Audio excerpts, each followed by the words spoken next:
delegation welcomes the Special Rapporteur and thanks him for presenting his report. We concur that difficulties in upholding the right to drinking water are not the result of technical or resource constraints, but a consequence of inequalities within and across countries.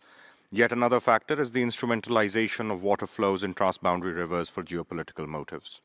In our region, the decision by an upper riparian state to obstruct flows of water in contravention of the Indus Waters Treaty of 1960 threatens to have dire consequences for people living downstream in Pakistan. In addition to their rights to water and sanitation, the rights of people in Pakistan to food and environment, among others, are also directly threatened. At a time when climate change-induced floods are wreaking havoc, agreements that ensure predictable water flows and exchange of hydrological data are ever more important.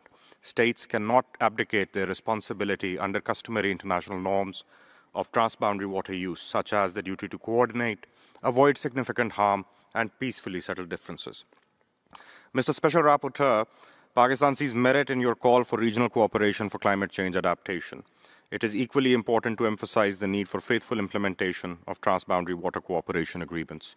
International cooperation should continue to govern the management of shared water resources. We would welcome your insights on human rights responses to ensure these guardrails are not breached. We are compelled to express our deep concern over the persistent and deliberate attempts by a particular delegation to politicize the proceedings of this Council.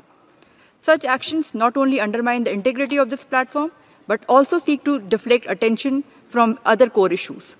The Indus Water Treaty, signed in 1960, was concluded in a spirit of goodwill and friendship, but the world of 1960 is not the world of today. The grim reality of relentless state-sponsored cross-border terrorism emanating from Pakistan fundamentally erodes the environment required for honoring treaty obligations. Mr. Vice President, the escalating impact of climate change, advancements in technology, and the growing imperative for sustainable clean energy compel a serious re-evaluation of the treaty's relevance and applicability in today's context. Mr. Vice President, a party that consistently and willfully violates the core tenets of a treaty should not accuse others of non-compliance. The Council must not allow itself to be used as a platform for diversion and distortion.